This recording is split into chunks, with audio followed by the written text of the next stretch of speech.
Hello guys, আমরা চলে আসলাম অখ্যাত কুরবানির গরুর হাটে।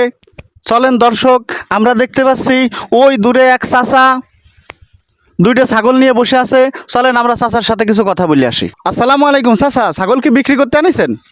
ওয়ালাইকুম আসসালাম। না, ছাগল হাট চিনেতে আনিছি। বোঝো না, হাটে আনিছি কি এত্তি? হাটে যেহেতু আনিছি তাহলে বিক্রি করব। তা চাচা, আপনার ছাগলের নাম কি? এটার নাম বিরিঞ্চ, আর এটার নাম হইলো লাইলা। তা চাচা, আপনার ছাগল কি বিবাহিত? না বাপু, এরা লিভিং রিলেশনে আছে। লাইলা যদি এরা 10 তলা বাড়ি লিখে দেয় তাহলে বলিছে বিয়ে করবে। তা চাচা, আপনার ছাগলের দাম কত? দুটোর দাম চাচ্ছি 1 কোটি টাকা। ওরে বাবারে চাচা, এই সাধারণ ছাগলের দাম আপনি এত টাকা চাচ্ছেন?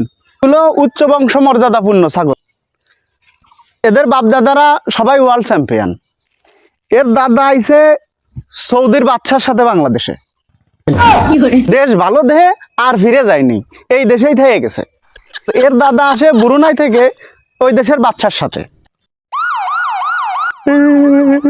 ও বাপু, আমারে বাঁচাও, বাপু আমারে বাঁচাও। এ ছাগল কোনো উচ্চ বংশ মর্যাদাপূর্ণ ছাগল না। বেশি দামে বেচার জন্য আমি এই কথা কইছি। এর বাপ মারে আমি রোহিঙ্গা ক্যাম্প থেকে নিয়ে আইছি। আমারে বাঁচা, জীবনেও আর এরকম কাজ করবো না।